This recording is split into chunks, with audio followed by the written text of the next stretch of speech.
horror podcast. Rated R. Under 17, not admitted without parent. Oh, you cat! All right. This is the Heavy Door Horror Podcast. My name is Heavy Door Dan, Ganja Zombie, the original Babylon John, the radioactive one, formerly known as Flammation Caligula, coming to you on September 9th, 2025, from my palatial suburban estate here in the tropical city of Union in the free-thinking state of California.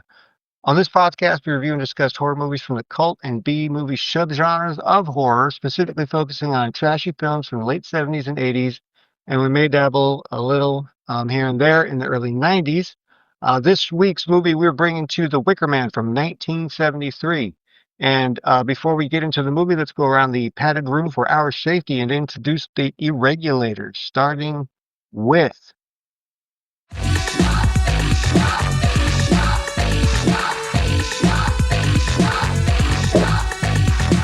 All right, Eddie Deeds, what you got for me? What's up, guys? Doing good, man. Just chilling. You know, we're back at it. Tuesday, football started. The weather's cooling off a little bit, but still warm. Life is good. Sounds good. Let's move it on over to Hey, Eric. How you doing, Eric? what's that, man? What's up, party people? Yeah, Good, ready to do this podcast. another one for the show. All right, man. Yeah. And who we got next? Louis? Oh, definitely. I'd know those hairy ham hands anywhere. Dude, that's Now, Kim Hem, what do you have to say for yourself? Jim, what you got going on, man?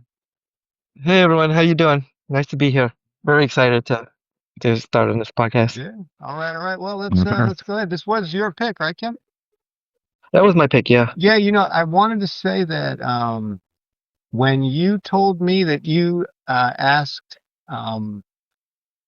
Okay, yeah. AI to pick a folk horror movie from that era, I was going to tell you that I'm almost certain I know what it's going to tell you, and I had Oh, really? yeah, but it's all good because I hadn't seen it in years, and I honestly I loved it. So let's get into it. So the reviews for 1973's Wicker Man. So IMDb gives it 7.5 out of 10. Out of over 100,000 reviews. So this movie's been around a while. It's definitely a cult film. And there's a lot of people interested in giving their opinion there. On Rotten Tomatoes, the critics give it 91% because it is a pretty damn well-made movie, and the crowds gave it 82%.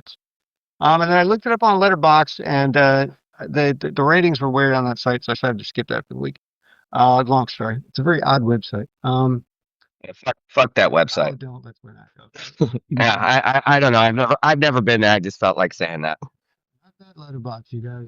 But so taglines for the movie. What do we have? Let's see. So a lot of these are going to be pretty goofy, of course, like flesh to flesh, flesh to burn. Don't keep the Wicker Man waiting. I thought that's kind of goofy.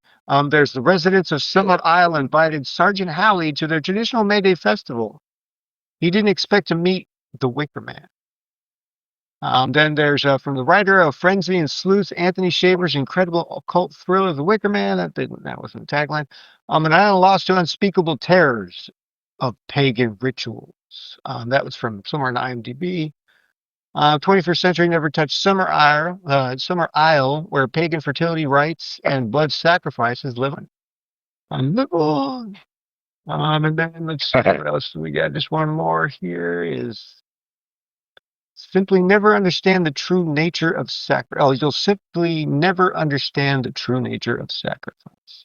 And there's a couple more, but I think that's more than enough. Let's see what else. What do we got here? So the alternate titles in different countries. Let's see. Somebody throw out a country here. Like in Brazil, it was known as O Homem de Pala. This is going to have a lot of weird translations, just because I think. My favorite, Germany. What was it in Germany? I got you here. Hold up. Oh, Germany. I'm sorry. And then it's just like Eisen. That's probably what they said. Likely exactly what they said. Let's see. Yeah, and then in Norway it was Narenes Conge. And in France it was the Du Dossier. So yeah, there's a guy. And then in Belgium it's pretty close on De Gouvlachten God. So there you go. You know what you gonna do, right? It is what it is. Okay, so the Wicker Man, so 1973. So basically, we have so according to the information I got, it says here that that Sergeant Neil Powell, a devout Christian policeman from West Highlands, receives an anonymous letter requesting his presence on the remote island of Summer Isle to investigate the disappearance of a young girl. Do you remember that part? Yeah, I at did the not. beginning of the movie. Yeah. I didn't remember that part, but they did reference it They do reference throughout it, the but at the movie. beginning of the movie, I don't recall seeing this. Yeah, Oh, it I did. mean, actually, I did. I don't remember actually visually seeing that. Yeah, no, they spoke about that. Like, I Yeah, guess I think the first scene of the movie is Yeah, kind of so just the airplane, right? Just him. yeah. Yeah. He just shows up on the island. so the island on the Yeah. seaplane. There's a Yeah. big intense studio canal intro, and then the British Island logo pops up. Producers there thank Lord Summer Isle. And again, we're back with the plane flying around gulls, and you know the seaplane over the little islands here and there. We hear bagpipes. The music's already getting on my fucking nerves. It's, There were that Oh, there you was didn't like that? that one song they continuously played. oh boy. What Yeah, it was was. that? It was like popcorn and bunny. Yeah, exactly. Corn and So, Daisy so he and lands in the water, sun. and he's like, "Send me a dinghy," you know, no please or anything. He's just like, "Motherfucker." Uh, Um, uh-huh. He's like, "Don't you see what it says on the side of my plane? It says police." You know, and I'm a fucking. the first thing the I'm a operator asks him sergeant. is, like, "Are you lost? This is private property. You know what the fuck are you doing out here?" Right? And he's basically like, "I'm Uh, the cops, bitch. I'm Sergeant Howie, you know." And he's here to investigate the disappearance of Rowan Morrison.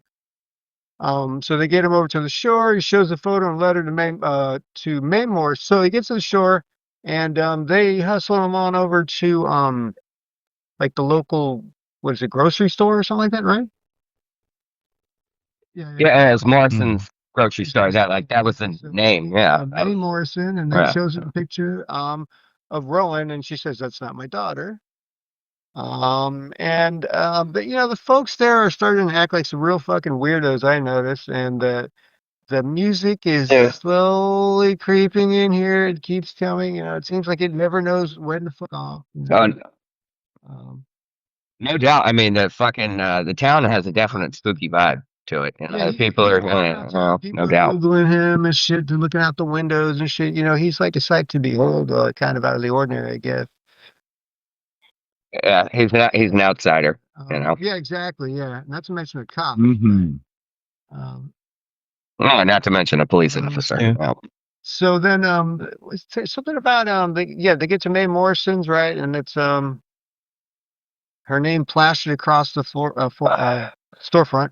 It's like a candy shop or something like that. yeah, And again, yeah, sweets and treats or some shit. I think it's maybe something like that. and again, he meets May and shows her the picture, and then she wanders off to do whatever, and he comes upon a young girl who's like drawing a picture of a meadow or something, right?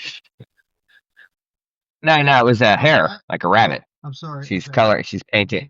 Yeah, she's painting a rabbit. Yeah, yeah, something like that. Yeah. That girl has a name, you know. But excuse us. You know? Well, Well, and not Yeah. to mention in the first 10 minutes where he meets the harbor master and the townfolk that usher him from his airplane onto the land, and everybody's lied to him at this point. Everybody he showed the picture Yeah. to. I mean, we don't really know that, but I mean, where are we going with this? You know, that's kind of where this is going. So everybody has blatantly lied to this officer of the law. I mean, he's talking to the young girl, and he shows her. I don't know if he shows her the picture, but he says, "Do you know Rowan?" And she says, "Yeah, she's in the fields." Yeah, so. Would you like a spot? No spot of tea, you know. So the old lady comes in with a spot of tea. So she says something about, is she in the fields having tea? And she goes, "Don't be silly. Hares don't have teeth," or something like that, right? Yeah. Right. So weird little. That's exactly what she says. Yep. So it's creepy Huh? town. Yeah. So It's a creepy town. Mhm. he's in a bar, walks in the bar, and there's complete silence. And it's one of those like Eddie Murphy walks into like that redneck bar. Yeah, it's like that type of 48 hours. Yeah. There's a new sheriff in town. His name's Reggie Hammond. Yeah. But he says this is where he meets what is it, Marty McFly? And his daughter. He meets Marty McGregor, and asks for a room and some supper. And he goes, "Well, let me introduce you to my daughter Willow, which we will refer to here heretofore as Willow." And Willow. I don't know if you know, Real old face. he gives her like a nice smug grin. He gives her the one, kind Yeah. Oh yeah. Oh. Yeah, and we'll get into this more, that he learns more about the town and this island that all these town folk live on. My daughter Willow, the bar breaks into song about what a horror Willow is. Oh, The landlord's the landlord's daughter, baby. I've seen that song. really good song in the album. Yeah, but she was into it. She loved it. It's her anthem. Problem with her. Oh, that's her theme song. Well, I think it's okay with me. Smug grin on his face. They're singing the landlord's daughter. Willow is overjoyed about them singing about how she's a whore. Basically, there seems to be a very sexually fluid group of people in the bar, right? They all kind of seem to be like a little too close and all that, Well, everybody's in on some kind of joke, and old Sarge there ain't in on it. I mean, slapping Willow on the ass and everything. It's all good, and she's whatever, right? oh yeah. So as Howie's kind of wandering around the inn of the bar or whatever it is, and he starts to see the harvest pictures from the prior years, and it's like 1970, 1971, and then boom, 1972 is missing, and then at some point I said, "What the fuck did they serve him?" They gave him some this weird like plate of food. Like, what the fuck was that? So I think it was like a lamb chop, and then there were like fava beans or kidney beans or something. But he's like these beans are turquoise. He's like, they don't come out of it. He's like, I figured I'd come to a place that's known for their crops and shit and get some fresh fruits and vegetables. He's all, oh no, everything's out of a can. He'll have an apple for dessert, and she says no apples. He said no apples. Like I've never seen someone seem so off-put by the fact there were no apples. But okay. So yeah, it's just strange hospitality. The harvest photos are pretty much wrapped up in that scene. They're at the Green Man Inn is the name of that place. Yeah. It's a good face, their logo, whatever you want to call it. It's demonic and scary, and Yeah, like we met Willow, and he noticed that the framed photographs was missing. So anyway, so now he's walking around town at night, kind of just snooping around, and he's starting to see basically public copulation, people just kind of having sex in the streets, like just quite a few out in like a field behind a rock wall. Yeah, it was like It was weird. It's very weird. I get the part. Yeah. But he was walking. He's not too thrilled with the situation, So he heads back to the bar. Oh yeah, and at this point he comes across a naked girl who is crying, like next to a tombstone or something like that. I believe she was like on top, but like almost straddling the tombstone or something. Yeah, and crying, and it's like, okay, what's going on here? But again, it being his first day on the island, he doesn't really press the issue or investigate what's going on, which I get. It's like, let these people do what they do. Isn't he a cop? It's all kind of. Yeah. Yeah, I mean, technically, I guess technically you would think they're under British rule and law, but You know. Also, you know, stay in your lane, Sergeant. You know, stay in your lane. You're the only one. You're the only one there. Like You know? like you know, like he just showed up like, oh, I'm here to do an investigation. Like, what's your authority? You know, whatever. I guess. Yeah, just send it. I heard Send the I heard thingy. a rumor Send the- this person's missing. In his room, he does a Yeah. little praise before he goes to bed. He's a very holy man.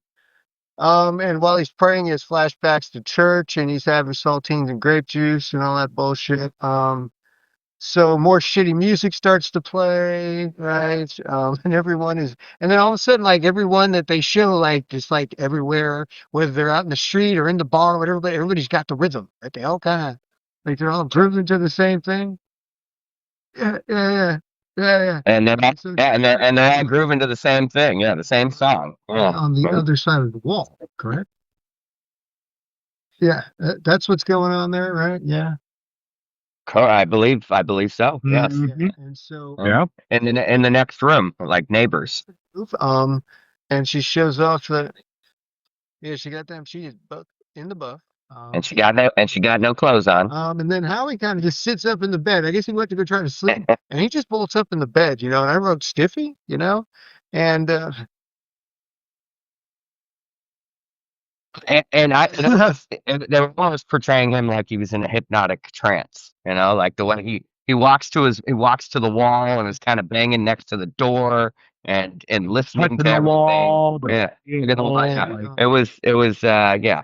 it was a little odd. Yeah. So Willow's dancing. It was strange, I guess. God bless her. Just One might say. Wow.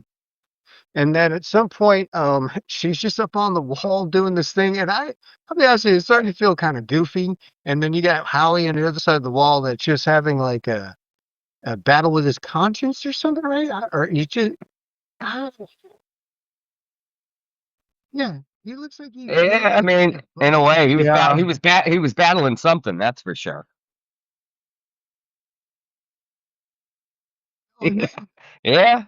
And this He was fighting them demons. Again with the wow.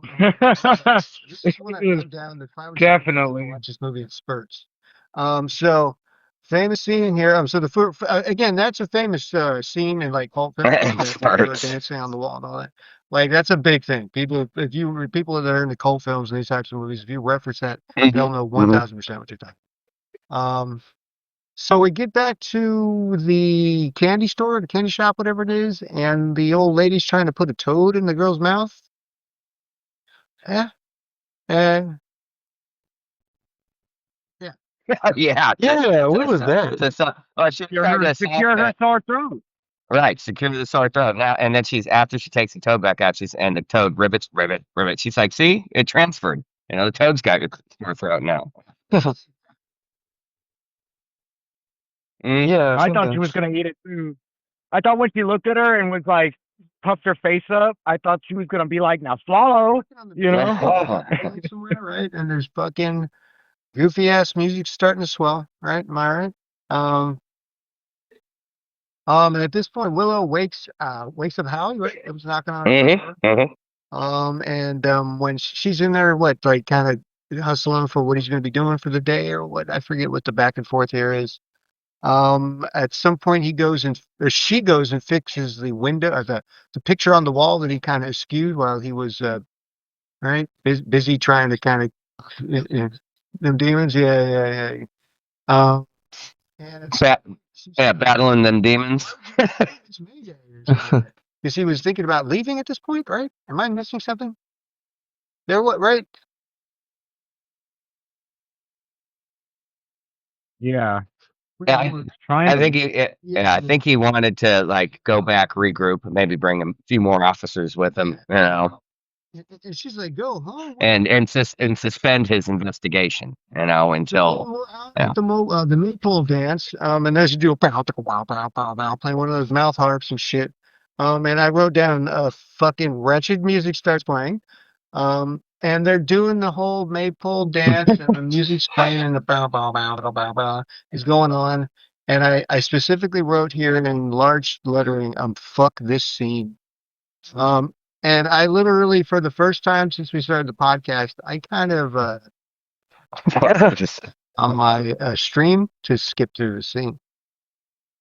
I could not sit through this shit. I cannot deal with this type. The old fast forward. That shit in movies does not work for me at all. Yeah. But I did kind of skip through this just real quick.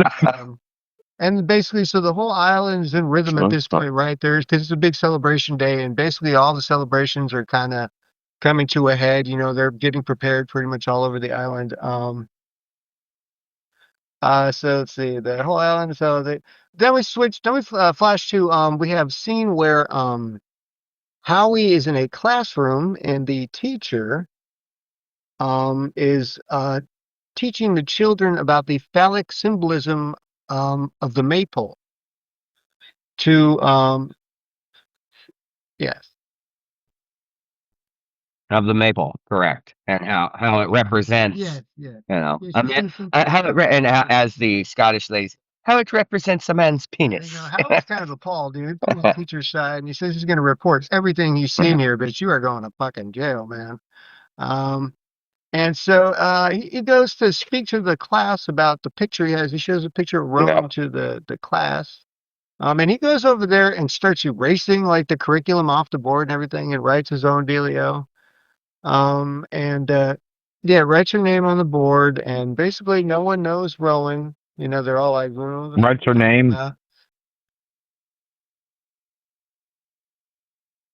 Dude, yeah. But of course, at the same time, in this classroom, there's one empty desk.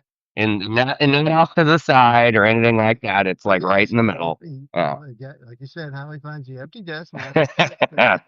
And when he goes to open it, there's like a beetle tied to a nail just running in a circle. And I was like, that's a weird shit. Yeah. That's a weird shit. Yeah. Yeah. Yep. Yeah. Yeah, and he asks her, why did she do that? And she's like, because I can. Closes the door down and says, Right. You're a fucking weirdo. Oh, just Yeah, he's very unhappy with the sexual teachings of their curriculum. You know, I mean. Oh yeah, he calls them all like dirty little liars, or like. Yeah. That was like such a good line. Yeah, I think that's been used a lot too over the years. Like, because I've heard it before. I've watched. You know, this is my first time watching the movie, but I've heard that line before, and I'm like, oh, that's where it comes from. You know. So let's see. So then at this point, Howie asks the teacher for the attendance report, and she says, "Well, you got to get approval from Mr. Lord Summer Isle, or as I called him here, Mr. Summerstein." And he's like, you know, I'm not waiting. Oh, is that what it is? Oh, okay, yeah. No, real quick. It's actually disgusting little liars. That's what it was. Yeah. You're all a bunch of disgusting little liars. And, yeah. So this is ain't waiting for Lord whatever. Sorry. Right? Doesn't he snatch the fucking shit up out of her hand? And yeah. And he pushes that bitch out the way and opens up her desk and grabs the book. Yeah. He ain't got no time for that shit. Right there. Yeah. Yeah. Okay. Yeah. And that's when he calls them disgusting little liars, after he finds her name. I'm pretty sure. Now he knows that they're all that they've all. I mean, she's obviously that they're all in on it. Yeah, they're all in on it. And the teacher asked him to go outside so they could talk, and he tells the girls to get back to reading about penises. So let's see. The Islanders claim Rowan never existed. Even her mother denies knowing her. Right. So they take her. So she takes him outside, and she tells him, like, look, around here we don't use the word. Right. So. Yeah, so she does. Yeah, that is the dumbest thing I've ever seen in my life. Death. Oh, death. Yeah. But she mouths it, you know. Yeah. There's a little too much hippie bullshit for me. But long story short, the boys come back to the schoolhouse from their penis worship out in the fields. And she talks about you know, how they're more about reincarnation and resurrection and all that stuff, as far as, you know, how they look at the the passing of life or whatever the case may be. And again, it's basically how he finds a pagan matriarchal society worshiping Celtic gods. And Christian churches are one thing that I didn't realize until I read this in the notes that I pulled off the network was if you notice, there are a bunch of remnants and leftover pieces of churches kind of everywhere in the backdrop. Yeah, in the backdrop. Yeah. As if they just kind of grew right on top of it and just forgot about it. Sure. Oh yeah. Oh yeah. Yeah. Oh yeah. At one time, definitely, this island was worshiping, Christianity or whatever, Jesus and all that, and they have since moved on. And he's talking to the groundskeeper Willie, right? And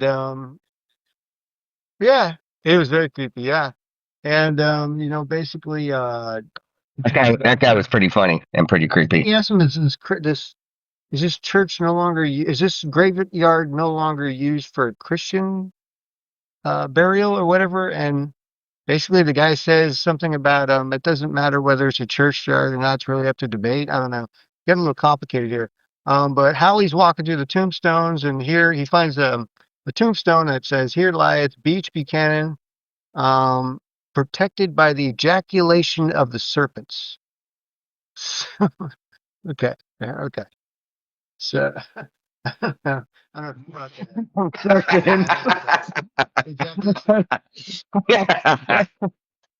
So it had me laughing. I guess who was it who drove all the snakes out of St. Patrick drove all the snakes out of Ireland? I guess they all ended up on that Scottish Isle. And with all their ejaculate. Mastodon album. Ejaculation of serpents. Yeah, but again, you see church. Yeah. Actually, it's a good name for an album. Cemetery. And everything surrounding it, if anything, kind of representing Christian churchical. It's just lying in tatters. He's wandering around and he comes across a woman holding a baby, breastfeeding, holding an egg that she holds out to him. And I was just like, I started laughing out loud. I burst into laughter at this point. It's just stupid. I mean, Yeah. Me too. It was funny. She was out there funny. like this, and she was holding the egg too. It's like, and that kid was latched onto that boob, man. He was.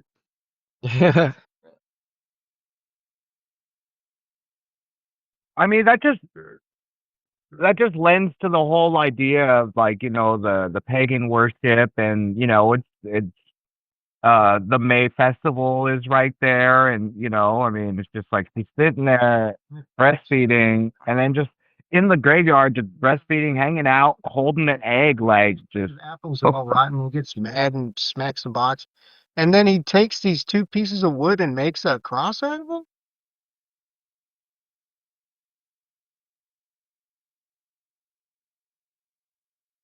He sure did. He was. Yeah. It really, everything he saw in that graveyard really angered him, and it all came to a head when he saw all those apple crates on top of a tomb, or on top of like a tomb, and he felt compelled. To make a cross, to smash everything off of the tomb and make himself a cross, and right himself with the Lord, with his Lord. He was mad. He couldn't get an apple earlier, and then they're just sitting here right at the grave. He's like, "What?" I think he goes back to the graveyard or to the graveyard proper because I guess he was kind of in the area. And the lawnmower man's over there mowing the lawn, right? The groundskeeper Willie. And Howie discovers the grave with Rowan's name on it. And don't they end up exhuming the body? And he's got. Oh, okay. Well, he's first got to go. Eventually, he's got to go out and see our. He needs to speak. He wants to speak with. But he's got to speak with Lord Summerisle. Yeah. 6 or 7 months or something like that, right? Yeah. And I kind of lost track of what happened here. Something about a naval scrape? Something like that, yeah. Yeah. Making sense?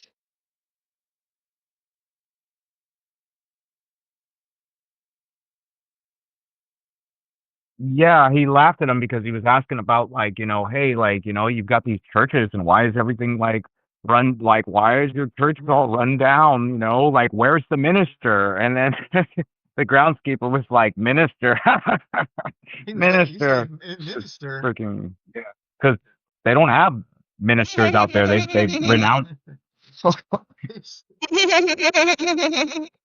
Yeah, we don't subscribe to that kind of shit around this aisle. No, thank you. Right? I don't remember asking you a goddamn thing. At the store, I think I might have doubled up my. That's right. Here.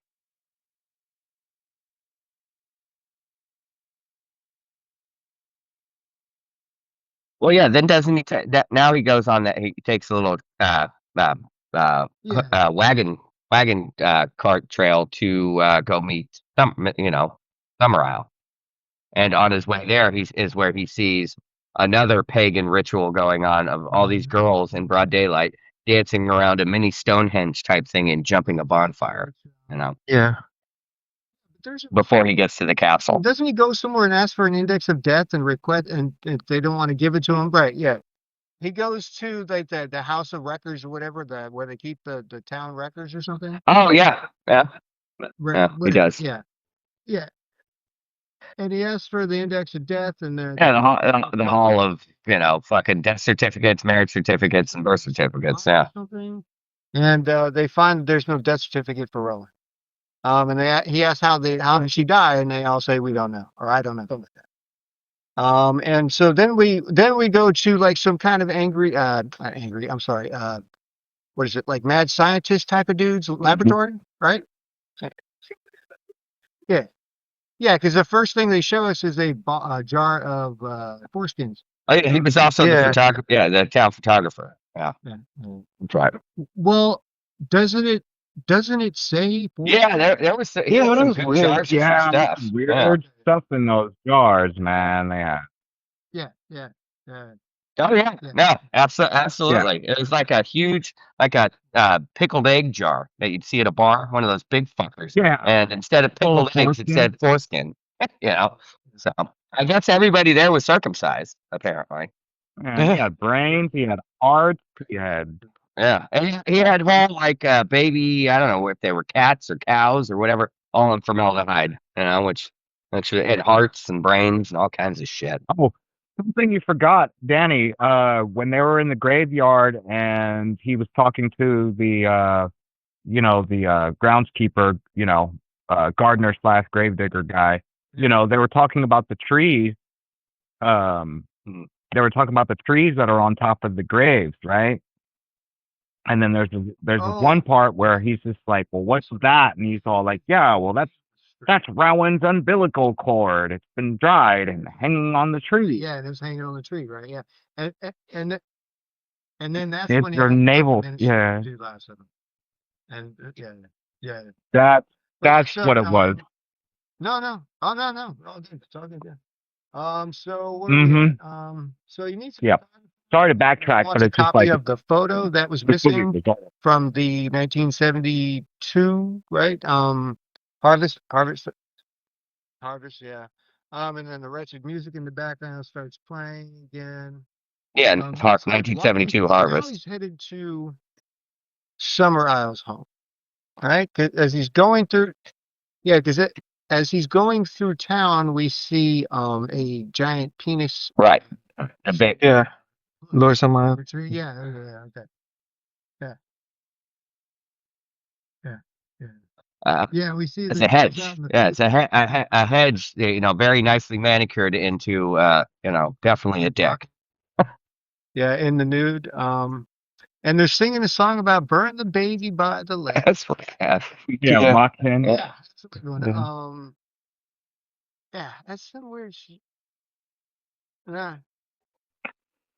That song was serving me out. They're like, what is it? Something of fire in the fire, and make the baby cry. Yeah, basically he gets makes the baby king. Town as he's checking out the nudies at Rockhenge, and he makes it to Lord Summerdick's house. Let's take a quick. Yeah, we'll take a quick break. You're listening to the Heavy Door Horror Podcast. You're welcome.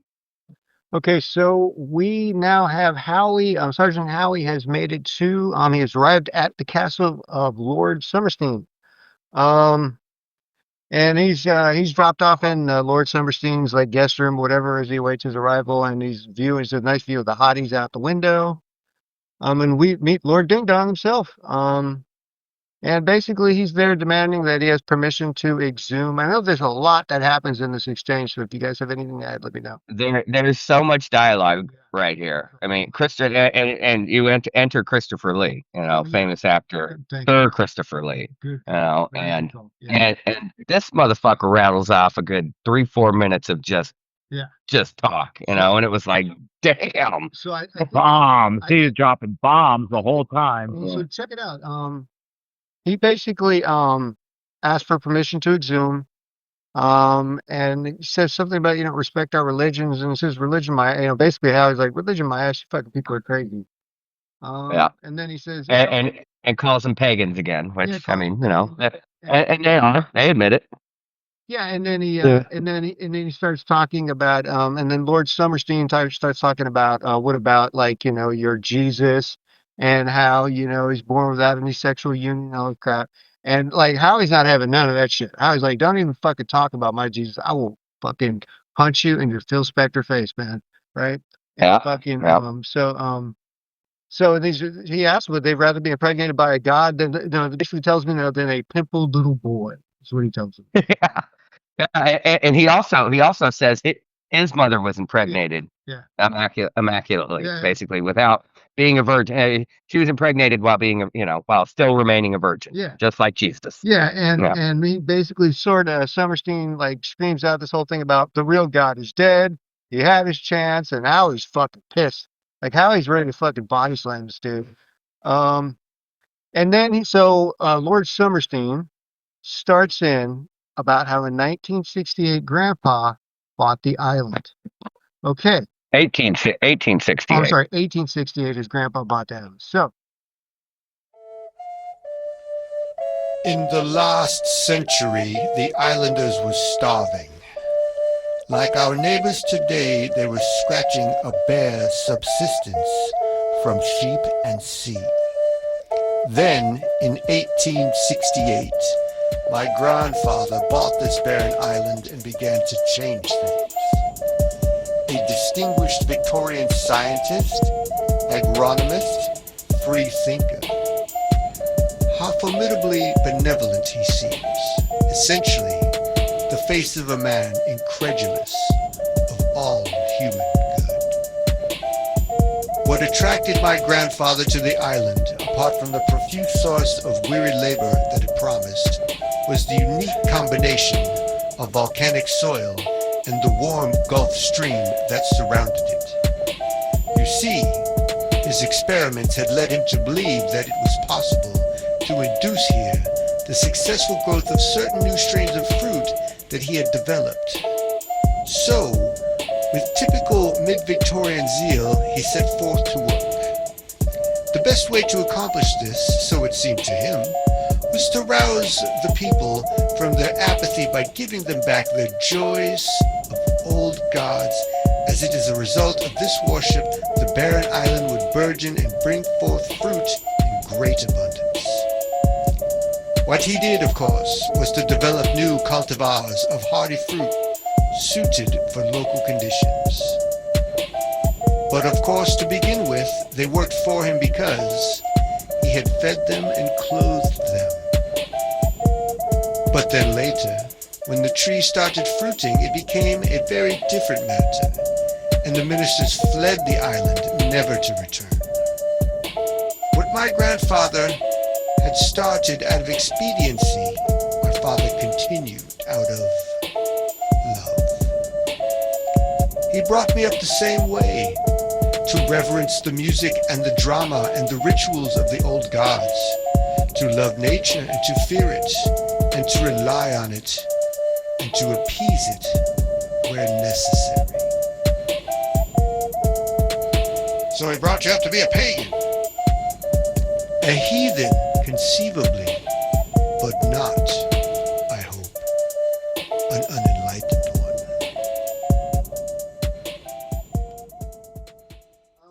basically he starts his first. I could feel. Yeah, it'll be fun. He'll start the first half of the spiel, and so Howie says something about, but you're very cynical, my lord, or something like that. And then so Morale finishes the other half. Again, this will all be explained in my recap. And basically Howie lashes back and says, like, his father brought him up to be a pagan, and Sword Summerstein says, a heathen conceivably, but not, I hope, an unenlightened one. Which I thought those are bars right there. It was a pretty badass statement. And I guess they made the ministers flee the island or whatever once they started with their pagan bullshit. And long story short, it's been a great pleasure meeting a Christian copper. Here's your ride. Get the fuck out of my house. Is more or less what Summerstein told him. Oh yeah, he tells him to kick rocks. Yes. Kick rocks, motherfucker. So they go to exhume the body. The coffin contains a hair, as I fucked up earlier in the show. So now we're back at Summerstein Castle. There's more goddamn singing going on. Howie bursts through the bursts into the room, throws the fucking dead hair on the floor. There's some creepy chick there that starts talking about fucking transmutation and all this weird shit. They're just full on hippie fucking Jim Jones. They're out of their brains, right? Wasn't the lady on the floor singing with him? Wasn't she the school teacher? She was sitting there, the school teacher, singing some fucking weird, creepy fucking song, just like the rest of the movie, right? Yep. And it's Lord Summerisle. They show him like center camera, and he's dressed like fucking Mozart, right? I was like, what the fuck is this? It looks like a scene at Amadeus or some shit, man. Except he's wearing a kilt, Well, yeah. and those really long socks, He's but got the fucking big Phil Spector hair and everything going, right? Yeah, he sure did. And yeah, he's sitting there at the piano, wailing away. Yeah. So where were we? So it's basically transmutation, and fucking Howie tells the bitch to shut up and is like, "Where is Rowan Atkinson?" And then he's basically, he tells Summerstein she thinks he's been murdered. And he's gonna head back to the mainland and tell the cops, and he's coming back with fucking people. He's about to fuck you up. And for some reason, you notice Howie's just sweating like a pig. He's incensed. He is. He sweated a lot. He sweated a lot in this movie. There was a lot of scenes where he was dripping sweat. Nobody else was sweating like even though it's northern Scotland, I don't think they're really known for their hot weather. Yeah. And so basically he goes to leave, and at the last minute, Christopher Lee starts singing, and I said, I will smack that fucking song out of your mouth, goddamn. Yeah. So basically, scene cuts to how he somehow manages to get into the chemist's office. I guess he didn't need a search warrant. And he finds the negative of that lost harvest photo. And he explains, like, oh, there's no harvest. He gives the whole explanation as to what's going on as he's looking at the photo, more or less, right? Does he notice? Yeah, he kind of starts to, I guess, break down the movie for the viewer, or that, the investigation, like lays out his investigation, what assumptions or conclusions he's starting to come to, about what's going on. Yeah.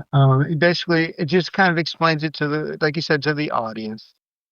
And so the scene, and we cut to some kids chanting about how we carry death out of this village. And let's see, reading about it. Let's see. So here's another thing where there's a big, long explanation here, right? There's also another section here where we're talking about primitive life lived and died by the harvest, and it's all a big explanation about the gods and the whole religion that they practice on Summerisle. So this is another piece that I'll just go ahead and insert after the fact. Primitive man lived and died by his harvest. The purpose of his spring ceremonies was to ensure a plentiful autumn. Relics of these fertility dramas are to be found all over Europe. In Great Britain, for example, one can still see harmless versions of them danced in obscure villages on May Day. Their cast includes many alarming characters: a man-animal, or hobby horse, who canters at the head of the procession, charging at the girls; a man-woman, the sinister teaser, played by a community leader or priest; and a man-fool, Punch, most complex of all the symbolic figures. The privileged simpleton and king for a day. 6 swordsmen follow these figures and, at the climax of the ceremony, lock their swords together in a clear symbol of the sun. In pagan times, however, these dancers were not simply picturesque jigs. They were frenzied rites ending in a sacrifice by which the dancers hoped desperately to win over the goddess of the fields. In good times, they offered produce to the gods and slaughtered animals, but in bad years, when the harvest had been poor, the sacrifice was a human being.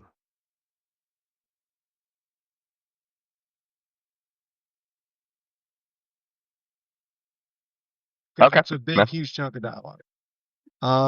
Because it ends with somehow sometimes the victims would be drowned in sea and burnt. So it's just it's exposition. I'll add it after the fact. We don't need to go over it.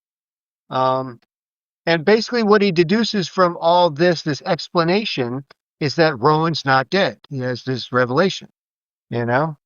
He really deduces Rowan is alive, but that she may be destined to be sacrificed to ensure the fruitful harvest.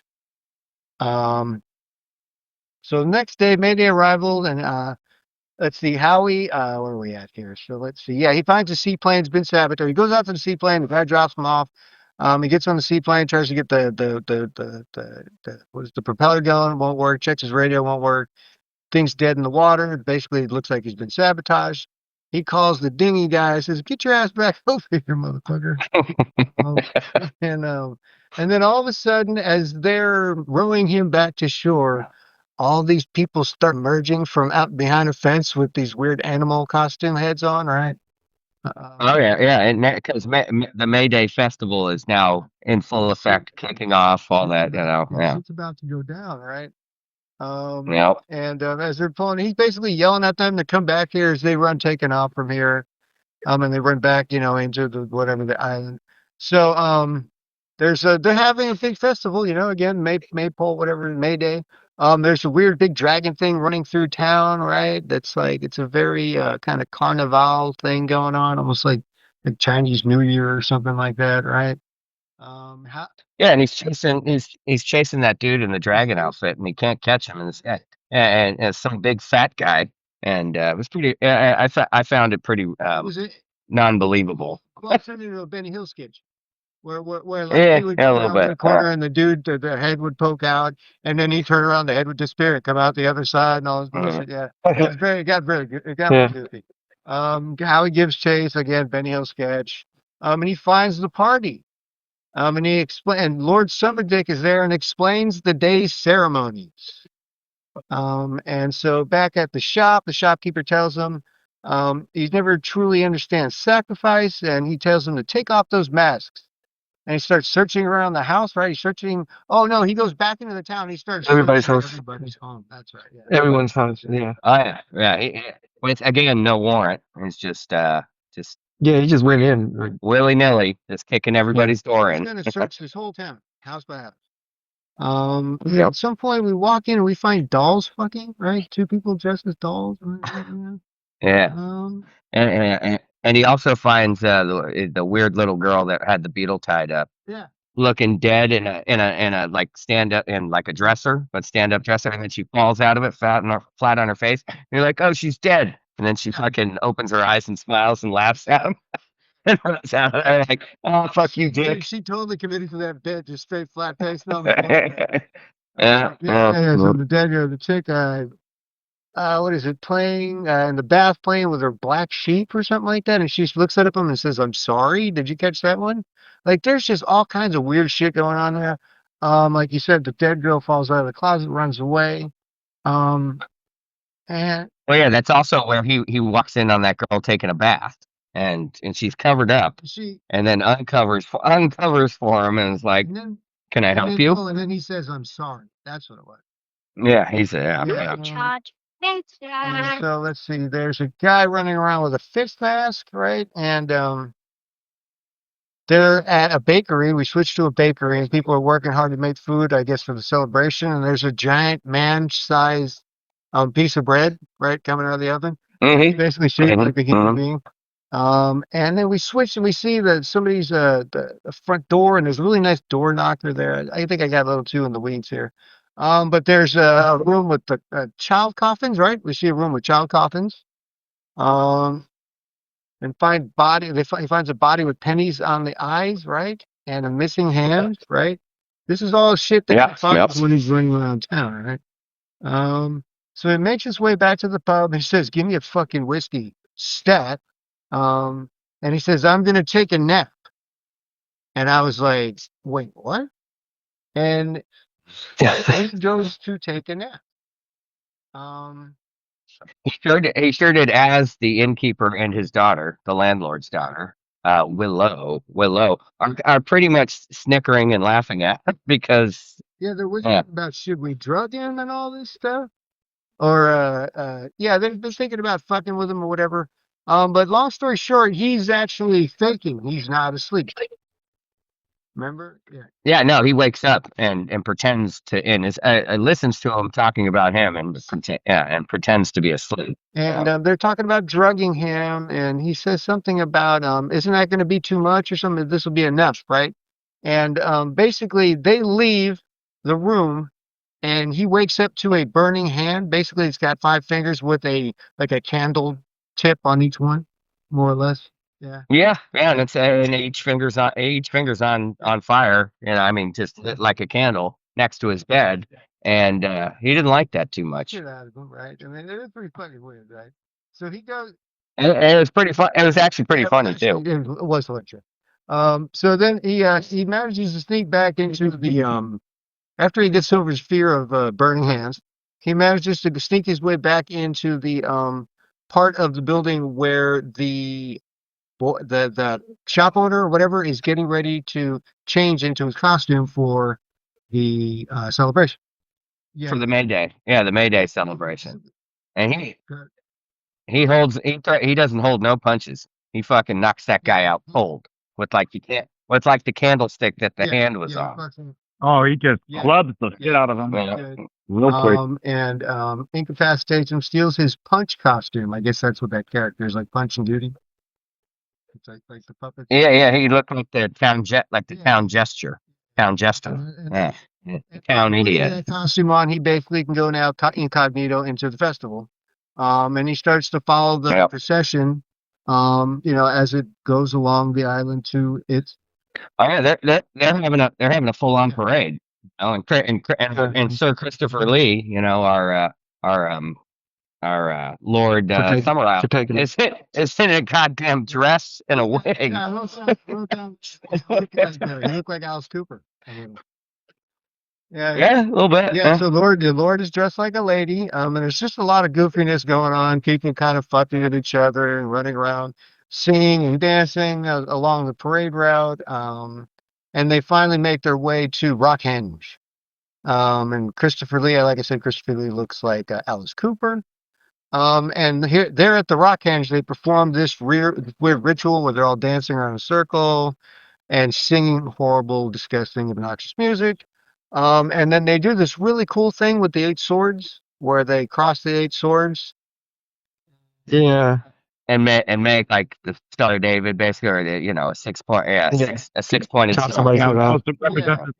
Okay. Yeah. And so basically, but it's like 8 different blades, all pointing at one another, and the six locked swords. Yeah, and so basically the people was meant to represent the sun. See, you know, so the people walk in and they stick their head through the blade or whatever, and then they kind of wait, and either they get their head chopped off or they don't, or something like that, right? Yeah. Right. There's a ritualistic, obviously, thing going on here, and there's some kind of sign that if you stick your head in and something happens, then you get decapitated. Yeah. So yeah, basically chop. It's like decapitation roulette, more or less. And at one point somebody does get chosen at random and gets their head cut off, and it turns out it's just fake. It's just some guy in a costume with a fake head. Right. It was just like at one point, Allie was in there as supposedly the shopkeeper dressed as Punch. And do you see Dr. Summerisle? Dr. Summerisle tells him to go ahead and stick your head in there, buddy. It's just a game of chance, right? So So yeah, it turns out it was a fake decapitation. And so the next scene, they're rolling on down to the beach with a chariot, and they've got like a fucking Clydesdale dragging this damn cart down to the beach, right? Oh yeah, they're going to give sacrifice to, well, not sacrifice, tribute to the ocean god, and it's a sack of ale or ale they bring out, and they basically bale bring it out to the ocean shore, and they just chop it wide open and just let it flow out to the ocean. Just I mean, it's like one of the worst cases of alcohol abuse I think I've ever seen. And they're giving tribute to their god now, to their god. The god of the sea. And at this point, this is when we see Rowan, right? She pops up. Yep. Right? And Howie rushes in to grab her and punches some guy in the fucking face, grabs Rowan, and they run up into a cave. And then there's like a guitar. All of a sudden, there's like some guitar say, as they're running. It turns into like fucking streets of San Francisco on the fucking summer aisle all of a sudden. Right? And I mean, don't act like you're not impressed. And that's the whole thing. But yeah, so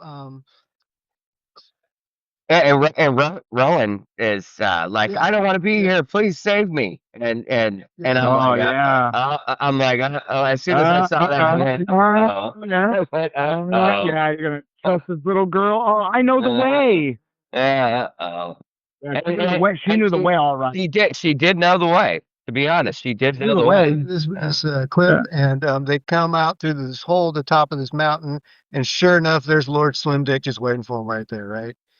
And she's set him up, and he's fucked. And he's like, takes his but it sinks in, and he's like, oh, okay. Yeah, because then he looks up to the top of the cliff, and the whole fucking town has now lined up on top of the cliff in their crazy head costumes, bucks and goats and fish and all kinds of shit. And at this point, if I were him, I might have gone right at Christopher Lee and tried to snap his neck to get the hell out of there. Hold on. Yeah. She set him up. The next line I wrote, Eric, was, I would have pushed Lord Limpdick off the fucking cliff right then and there. And so is he. Yeah. I wrote after I said she's set to be sacrificed, and now she's out of here. And then I wrote from Return of the Jedi, it's a trap. It's a trap. I got in the notes. I might have to drop it in there somewhere. It's a trap. That's a good one. Admiral Akbar saying it's a trap. Yeah, I gotta say Akbar. I'm just gonna write Akbar. I'll But yeah, and so then you got Christopher Lee telling him how it is. Like, we duped your ass into getting you here, and we needed because our last harvest sucked. We needed a person who was a non-believer who came here on his own free will that we could sacrifice. Yeah. And that's so basically, the game's what they're gonna do. They set him up. So that basically Lord someone else says something about we needed the right kind of adult, and then he said, what do you mean the right kind of adult? And he says, you, my dear sir. And then the hop launch starts speaking, and she gives that whole detail about what you were talking about, Eric. And right.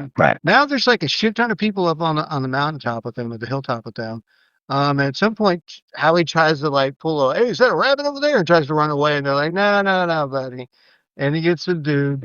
And I said, dude, you're king for the day, man. Dude, today's your day, bro. All right. And he knows something ain't right, He knows this is all bad, right? So I would hope so. Yeah. I mean, he is a detective. Silverdick says something about and death and rebirth, but the rebirth will not be yours. Right. And at this point, I said, "Do Christians believe in reincarnation?" Yes, they do, right? I mean, that's or is that pagan? It's not it's not reincarnate. It's life eternal. Okay. Yeah, not reincarnation. Because once you're dead, I mean, you can go to heaven, but you can't be reincarnated. Yeah, reincarnation is like fucking. That's that's Buddhism or some shit, whatever. Yeah, they believe in the idea of Christianity. It's like life eternal. Once you transcend from this plane of existence, you walk with God. Sure. Right. Unless you go down below. Yeah. unless you go down below. Playing all this? Mm-hmm. So then, well, if we want to get into the whole mythology of it, Danny, so this Hot Blonde starts cleaning up Howie very sensually, I might add. It gets a little nipple play in his white linens, you know. And Christopher is standing there, all proud of the moment. Again, looking like fucking Phil Spector. His hair is big. Somebody Howie's screaming out something about Jesus and it's echoing whatever. He starts basically kind of like repeating prayers to himself, more or less, right?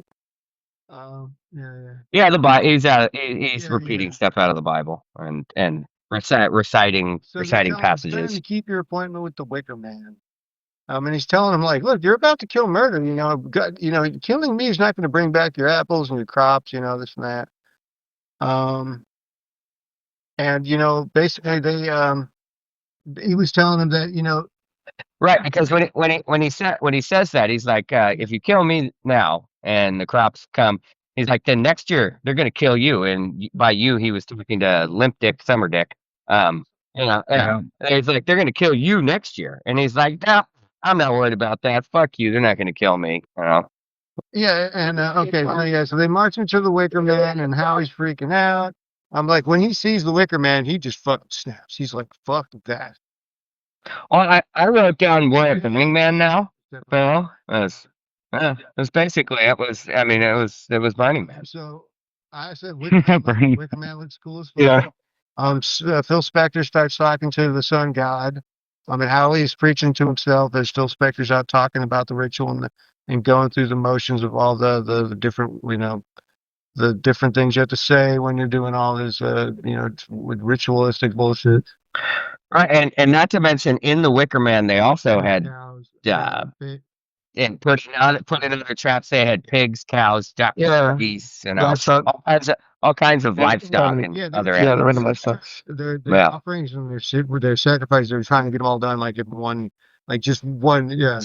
Yeah, no, they're covering all the bases, one big shot. All done. Yeah, it's like one-stop shopping, like Walmart. It's like Amazon Prime. And if you're listening, Bezos, we do accept endorsements and cash. We do. We do. Yeah. So I'll be expecting my check in the mail. So, Limpic's out there talking to the sun god about how he's preaching. They light up the Wicker Man. He starts burning. And as he gets lit up, they start singing another bloody fucking song. And this is what I said. And then, you know, at this point, what's going on out there? Sorry. I'm leaving. Yeah, I know, right? One thing I did want to mention was I think I could have gotten out of that thing. I said that to myself. It's just wood, you know, you just kick that shit. You know, it's probably breaks, but right? Whatever. But it's fun. It's really fucking winter, you know. But the pig starts squealing. Howie speaks to God, and he starts screaming, and that was that. Lesson learned. I don't really know what to say. That was 1973's Wicker Man, as reviewed by the Heavy Door Horror Podcast. We're gonna take a quick break and come back with you. Welcome back to the Heavy Door Horror Podcast. I'm important. I have something to say. Don't be a coward, son. Speak your mind. Was she a great big fat person? So why does your opinion matter more than my opinion? Get your shit together, Danny. Oh, good for you! All right, well, let's get into what originally, so it's a 2-minute warning is what we call it. It started at 3 minutes, and then we shorted it down to 2 minutes, and now we're down to 90 seconds. So without Eddie!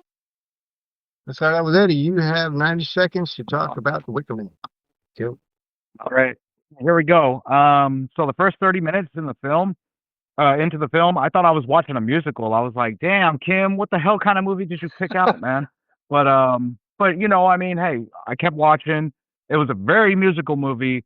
Uh, there was a mix of folk elements and psychological horror, which I liked. Played on the whole angle of Sergeant Howie's religious indifference, showing us that there's a clash between his Christian values and the islanders' worship of the Celtic gods of their ancestors and pagan rituals. Um, there was the guy singing that song, the Maypole musical, like he was like breaking the fourth wall when he started like looking right in the camera, like so he was singing. I was like, oh, that's kind of weird. Gratuitous nudity, liberal sexuality, uh, leads also lends to the oddity of Sergeant Howie's experience on the island. Um, they really set that man up good. They found their perfect sacrifice, a virgin, one who went to the island on his own volition and carries himself as a king. Um, Full of subtle foreshadowing, eventually leading up to a very sobering climax. Um, yeah, he burned. Right. That's it. Right. Let's Right on time. Like, exactly on the timer. hold on. Thank you, Eddie. All right, let's go ahead. I'm Brother Eric. All right, Eric, you got 90 seconds to talk about the Wicker Man. Go. So, The Wicker Man. Yeah, I enjoyed it. It was an interesting movie. I had heard about it, but never had actually seen it. Um, the hippy dippy, totally coming out of the '60s, early '70s movement was very apparent in this movie, and they did a good job to capture how some sect of people, whether you're in a cult or whatever, probably really behaved and acted and believed.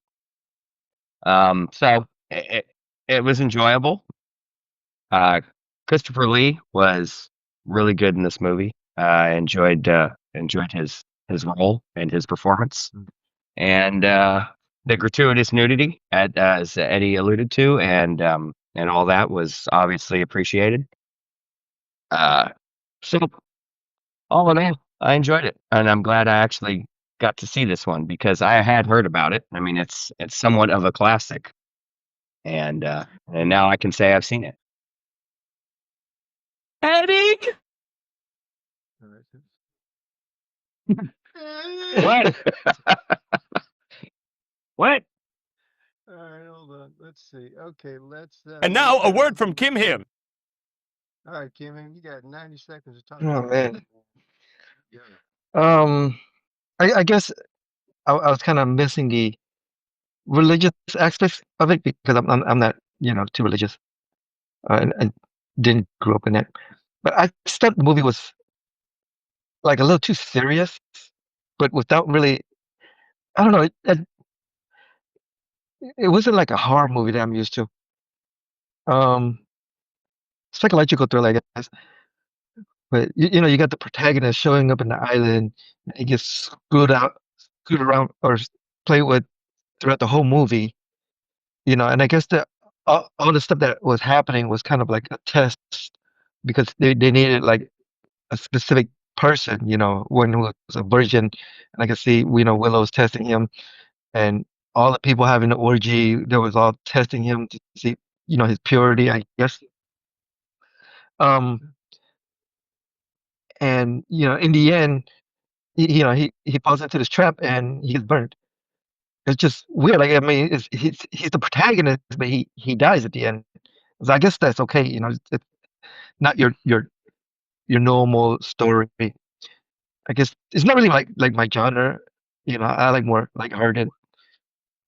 Yeah, I was hoping for it to be like a horror movie, but I just didn't see it as a horror movie. You know? Hey, Kim, real quick. Maybe Yeah. you just don't get it. Maybe you just don't get it.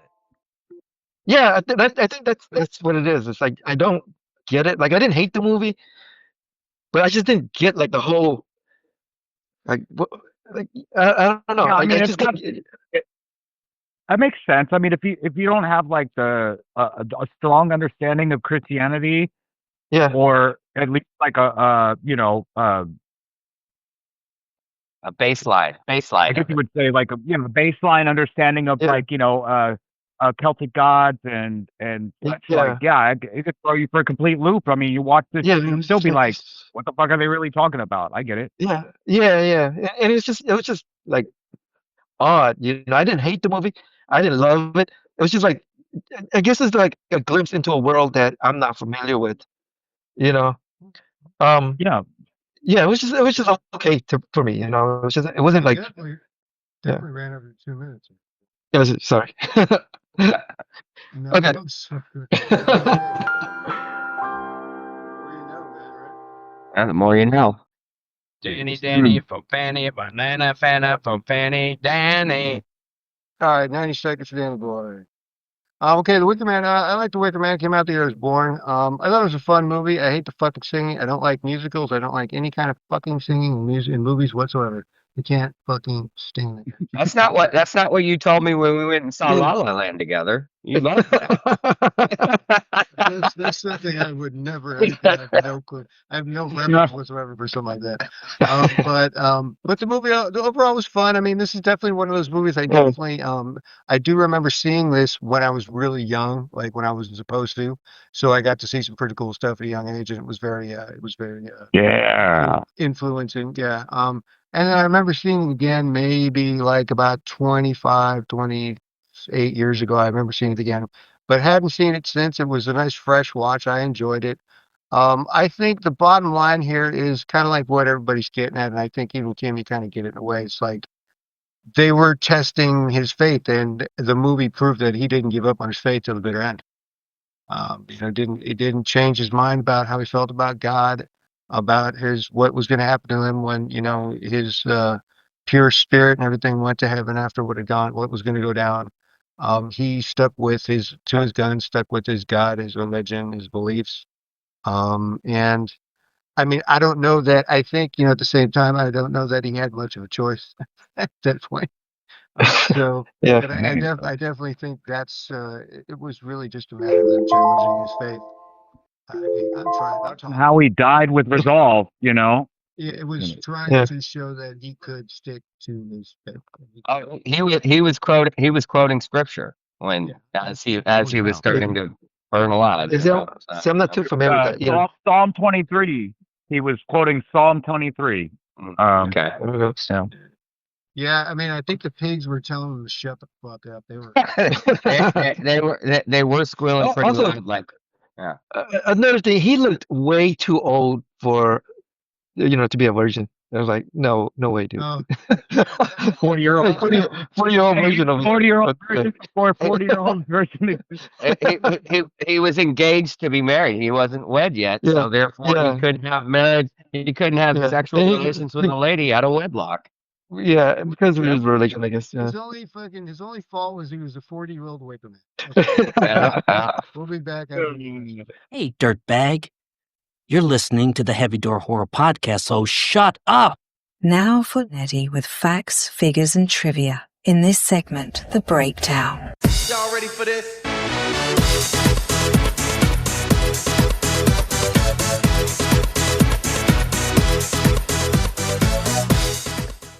All right, Eddie, let's get into it with the breakdown. All right, everybody, here we go. We have The Wicker Man, released December 6th, 1973. 88 minutes long was the theatrical cut. There are actually a couple other cuts of this movie, but I'm not going to get into that too much. Directed by Robin Hardy. Screenplay by Anthony Schaefer. Based on a novel called The Ritual by David Pinner.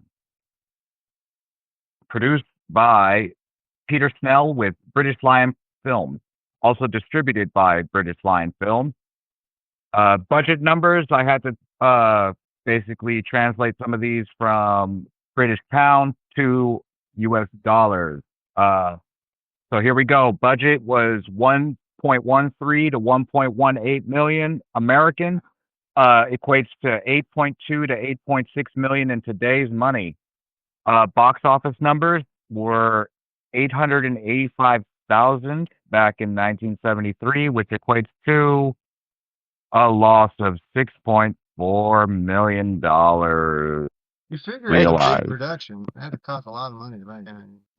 Yeah. Yeah. Yeah, I mean, Even though they're in one, I mean, the island is not one location, but you know, it's kind of one location, but it's not. It's not a warehouse. Yeah. You know?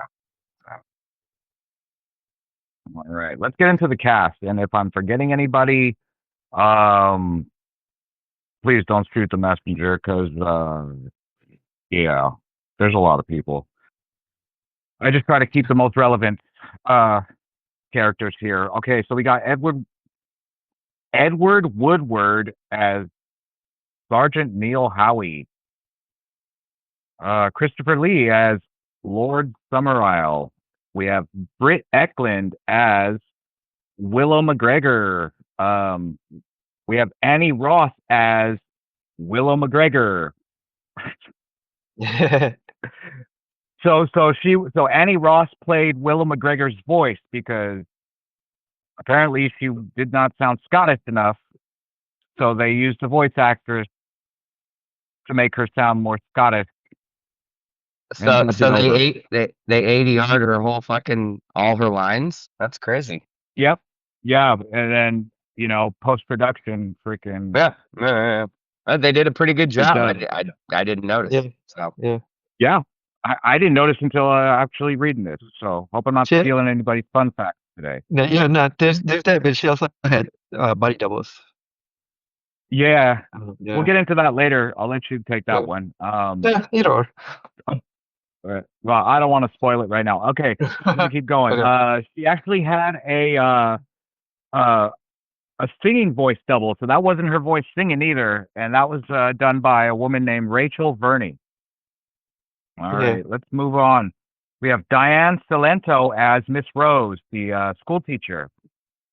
We have Ingrid Pitt as the librarian. I believe her name was Miss Grimsdale. Not to be confused with another woman who is named like Griswold, but I didn't even write her name down in the credits. Lindsay Kemp as Alder McGregor. That was the landlord and bartender.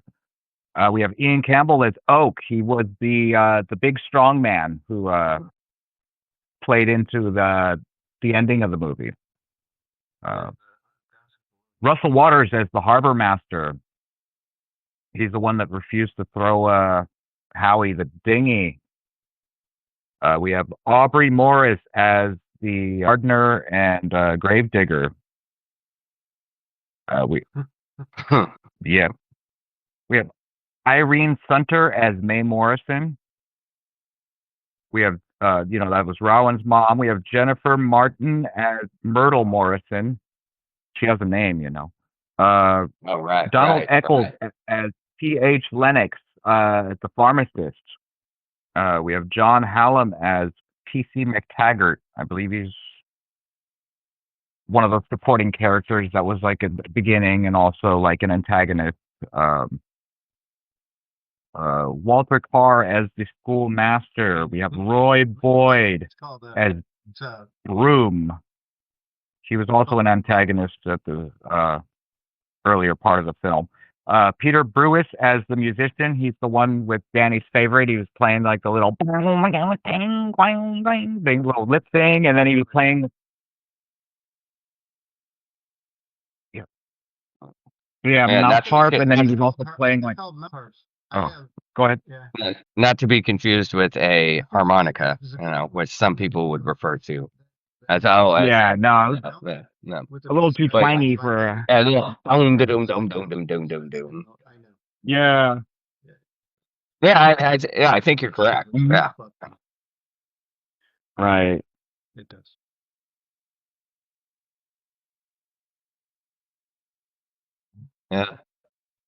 Yeah.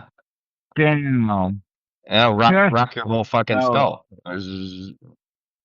Damn, that would hurt so bad. All right, we got Geraldine Cowper as Rowan Morrison. We have Barbara, and I think this is the last one, and I saved the best for last. We have Barbara Rafferty as Woman with Baby. How was that? And I wrote, Yeah. I wrote her down with Woman with Baby and Egg. Yeah. Yeah.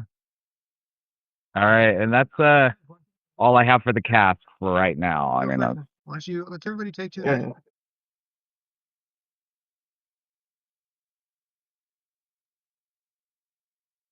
Yeah, I think we got everybody. I got has it.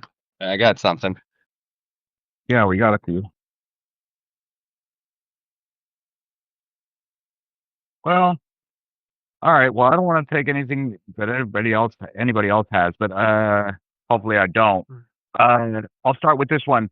The movie inspired a Scottish Music and Arts Festival, and since 2001, the Wicker Man Festival is held every summer in what's it called, Dumfries in Galloway, Scotland, near where the film was shot.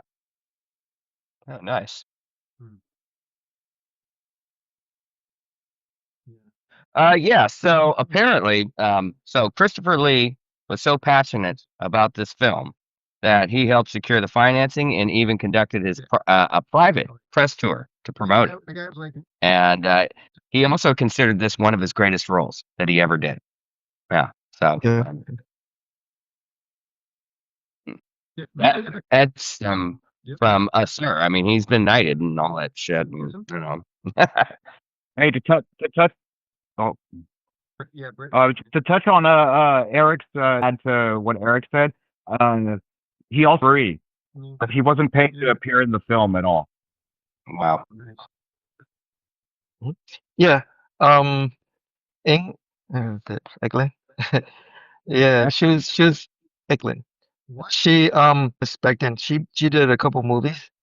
She was dating Rod Stewart.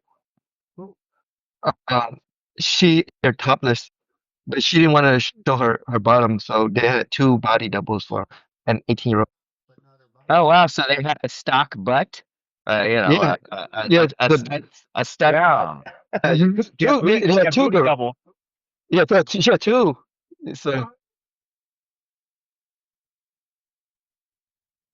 she was I don't know, but Rod Stewart was really upset about it. Her just being topless, because they were dating at the time. He wanted to buy all the films negative and destroy them so that nobody could see his girlfriend naked. Wow! Wow! That is what you call that. Yeah.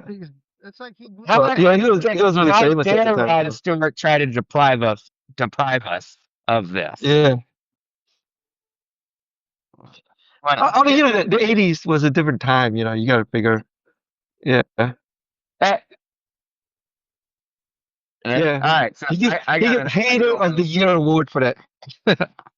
I got another one. Go ahead, Eric. That Danny might like. So the soundtrack, right? Featuring psychedelic folk songs and all this was composed by Paul Giovanni, and it was a unique element of the motion picture, apparently, according to some people. And director Robin Hardy only told the cast midway through the movie that they were actually in a musical. So that's pretty funny. That's pretty good, man. So, and I'm gonna Kim's fun fact. So out of her two, the two booty doubles, right? One was an exotic and one was an 18-year-old extra. And I'll let you guess who was. Yeah. Which booty was which? Yeah. Yeah. Yeah. I got another one. So none of the movie scenes were shot on an island. Yeah. Scenes were. Yeah, no, and some of the scenes were in Africa because Scotland was too cold. Wow. In November. The end of the movie, it says filmed all in Scotland, like in the credits. It does. Yeah, but That's it wasn't. so Some they of lied to us. some How of it, dare they? yeah, they lied to us, bro. Some of it was Yeah. filmed in Scotland because also since it was filmed in November, it's like how are the trees like? You know what I mean? The trees were blossoming, right? And it would cost too much to freaking to put fake blossoms on like a tree that's not blooming. So, Wow. yeah. Because there were many beautiful cherry blossom trees, and they had palm trees and shit.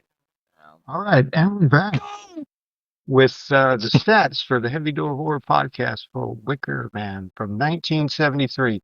Let's go ahead and get into it. We'll start at the top. Mr. Deeds. Mr. Deeds, in a word, how would you describe this film? Musical.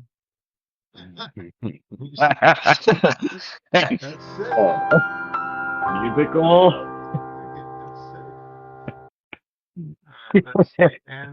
I mean, okay. And what about your favorite scene?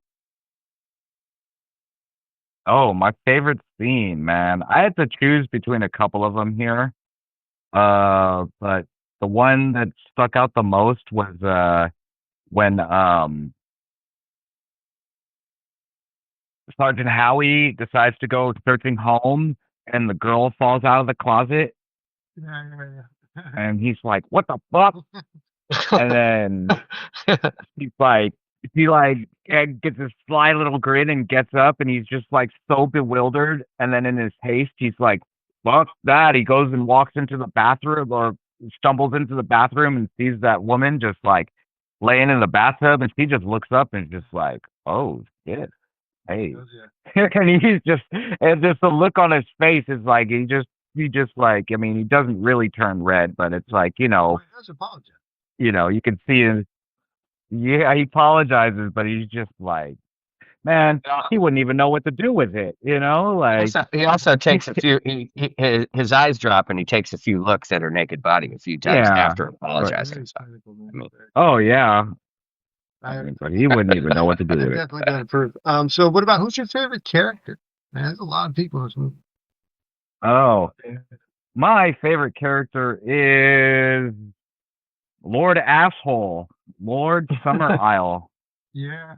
He was my favorite character, just because he would just spit these bars, like, I mean, he was just, he would just say his lines, but the way his character, the portrayal of his character was just like, he was just such a boss and just so comfortable with his belief and how he feels that he would just, it's like what my grandmother used to tell me, hey, when you say the truth, you never have to remember what you have to say, And it's like he played that role to a T, where everything that came out of it just so natural, and he just had this total like, where he's very polite, but really he's politely telling you he doesn't give a fuck about your fucking religion, your Christianity or your faith or whatever, because what he feels is what he knows. He was smug. He was smug.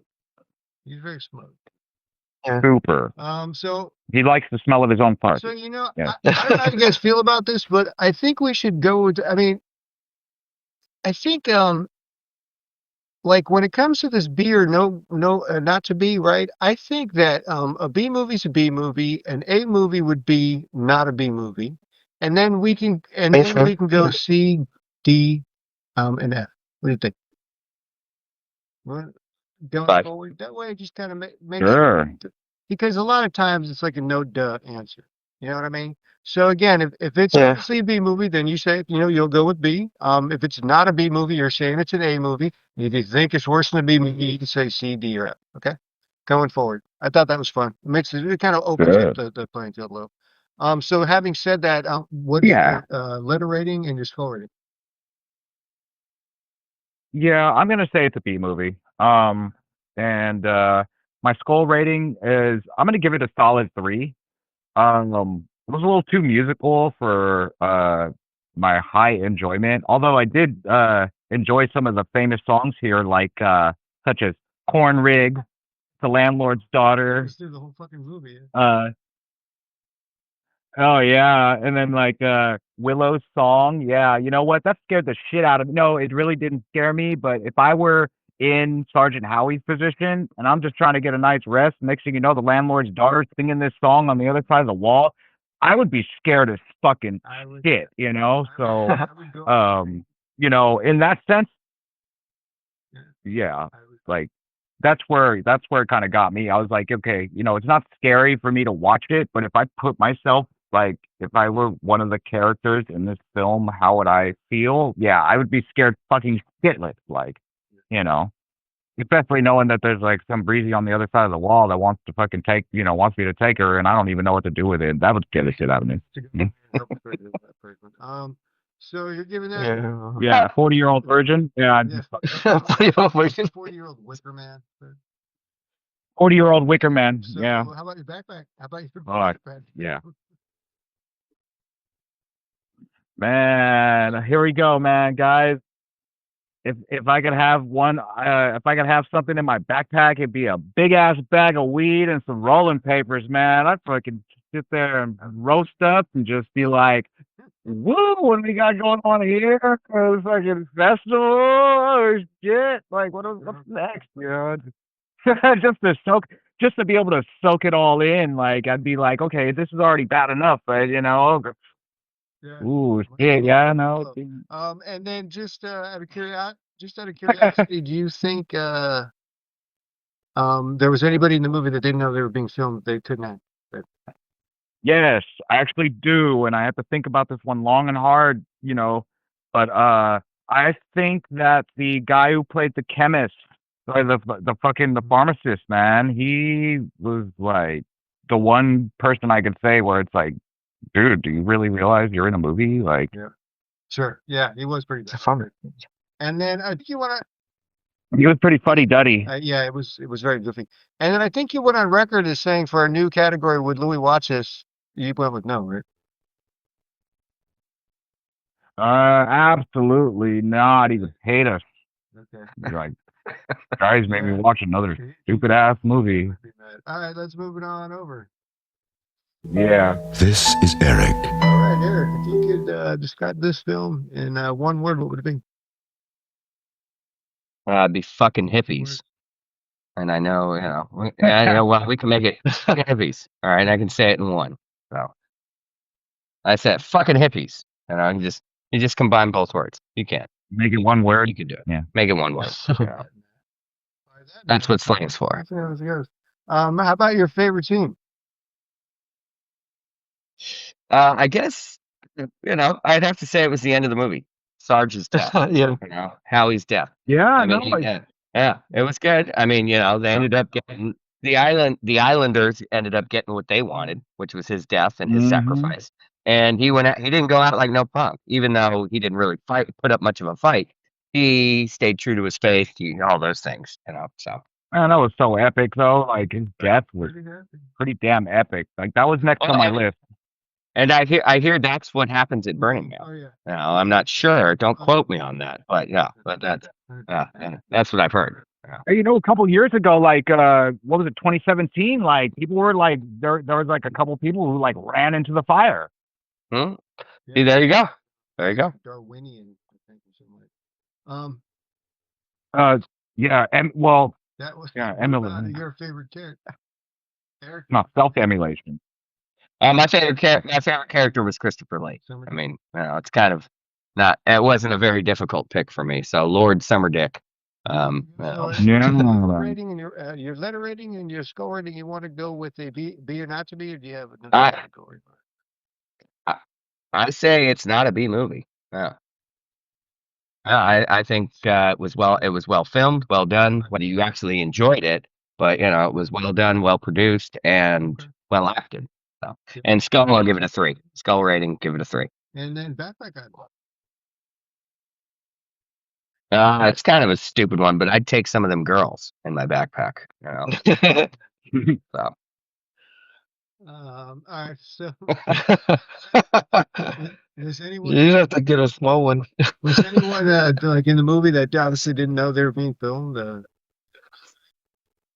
Yeah, I don't think so. I mean, I guess I kind of disagree with Eddie. I thought everybody really acted quite well. Their performances were pretty spot on. So, in my opinion, he would hate it.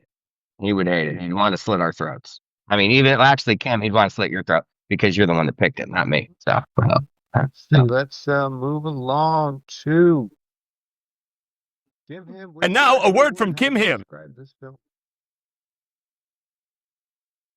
I'm gonna go with bland. You used it recently. Yeah. What? Bland. I don't know if I did. For Edge of the Axe. Did I? Bland. I'd be keeping track. Age of the Axe, yeah. Oh, yeah, man. wasn't that just last week too? That's Was it two last in a week? That's like 10 two in a row. Yeah, You know what, I Kim? mean, it just. You know what, Kim? That answer was bland. All right. That's fine. That's fine. All right, pal. What's your favorite?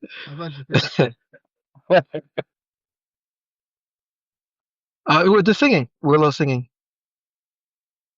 Oh, Yeah. man. Hey, yeah, well, good pick. I give you a point. I mean, yeah. I mean, it's just to me, it's just so straightforward. It's just like I didn't really get much out of it. That's why I was like, bland. Willow. Not a bad answer. Yeah. What is it? So again, your letter rating, B or not to be, or C, D, or F? No, I want to say it's mainstream, but it just didn't. I guess it wasn't profitable. But I mean, it's definitely a mainstream movie. Right. You know. Hmm. Yeah, I'm going. And then how about your scoring? 2. I'm gonna 2 score.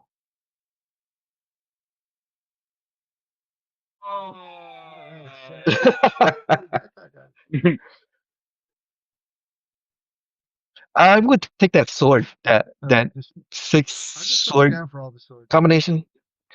Yeah. Okay. That was cool. Yeah. I want to just take my, take myself out. Did you see anybody who didn't know they were in need? Anybody couldn't act? I think a couple, but none of them stand out. Yeah, it didn't really stand out. It's just, Then, yeah. Obviously Lily would not like this one.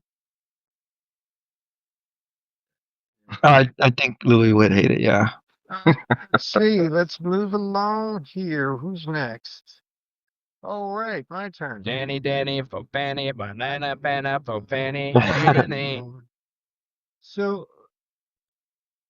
So, Danny, describe this movie in one word. This is about as cult of a movie as you can get. I mean, when the movie fucking starts a fucking annual festival and shit like that, it's a fucking cult, man. My favorite scene. I mean, yeah, I'm gonna agree with Kim on that one. I mean, it's really not a no-brainer. Our girl, Rod Stewart's little lady dancing around. My favorite character.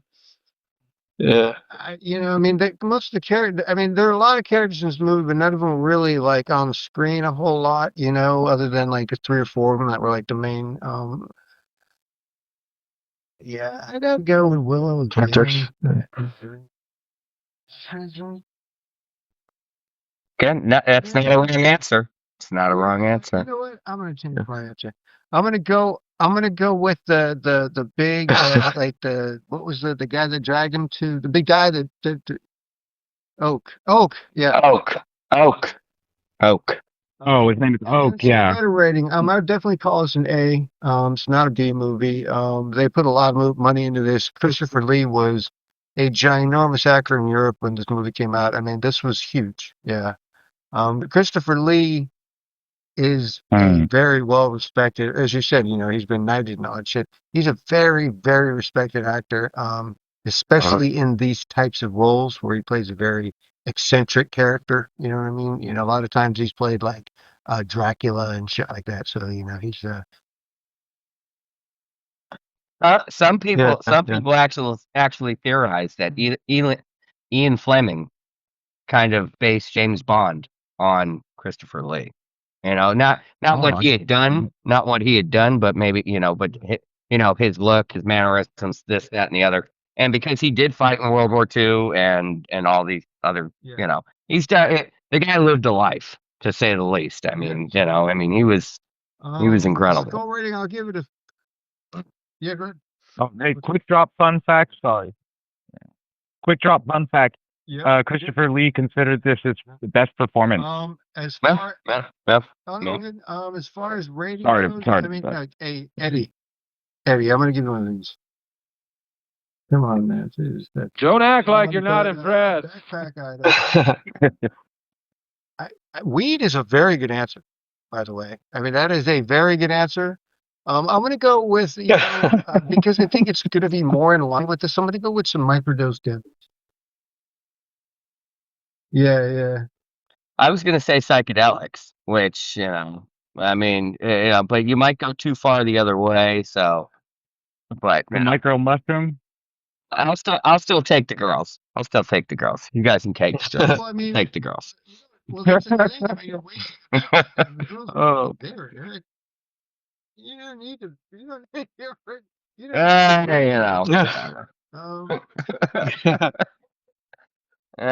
maybe more girls. Maybe I want to take him off the island. For my right? did not know he's in a movie with. Now fill me out here, okay? I'm going with Summer Isle because I think Christopher Lee in his brain was like he was Lord Summer Isle. He was not acting. He was not acting. He was dealing with. He was acting. Yeah. I don't think he was acting. And not to be clever, but honestly, I think it's what it is. And Louis would definitely not like this movie. All right. Well, those are the stats for 1973's Wicker Man, and Louis out of the rotation for now. So the rotation landed on zombies this week, and it's my pick. And I dug into this bad boy, the official book of zombie movies. It has basically every goddamn zombie movie you can think of. What's nice about this? For everybody listening and not watching, Danny has a book of zombie flicks. This book rocks. It's fun. So it's broken down by decade as well, which made it very easy for our functions here. And I came across some pretty good stuff, but I want to go ahead and choose.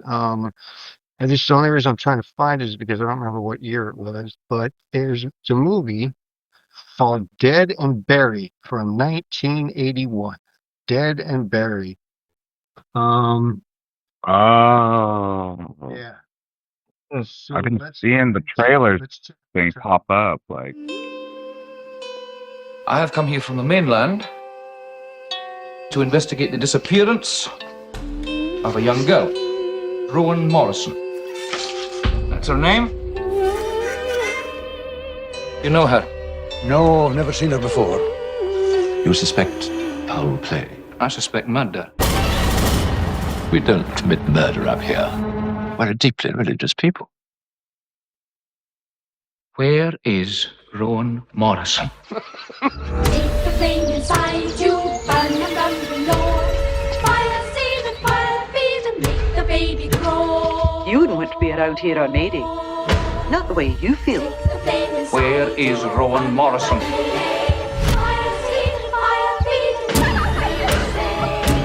It is time to keep your appointment with the Wicker Man. Hail the Queen of the May! Hail the Queen of the May!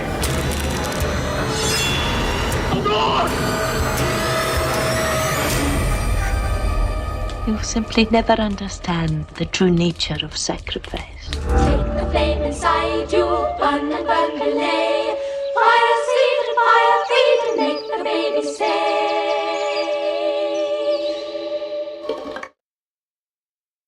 All right, well, that was a trailer for 1981's Dead and Buried. What do you guys think? That looks like a horror movie. There you go. Looks like we're gonna get some deaths in that thing. Yeah. Yeah. Let's get back to senseless killing and violence. Fair enough. No more maypole celebrations. I get it. Get it. Sorry. Actually, what am I sorry about? You the one. Yeah, I picked it. Ken's the one that picked it. Shit. Yeah. All right. Well, that was 1973's Wicker Man. Next week's movie is 1981's Dead and Buried. This was the Heavy Door Horror Podcast. My name is Heavy Door Dan, and we'll go around the room real quick and let everybody say goodbye. Eddie, you have anything to say to people before we go home? Everybody have a good night. Keep listening. Keep tuning in to us. We appreciate it. Keep watching horror movies, and we'll catch you next week. Right on. And Eric, got anything to say before we go? Yeah, I got to say thanks for listening. Make sure everybody goes out there, likes and subscribes on YouTube and Spotify, and everybody stay scared. All right. Well, Kim, have you got anything to say to the people before we go? Yeah. Thanks for joining. Had a great time. Again, also like and subscribe.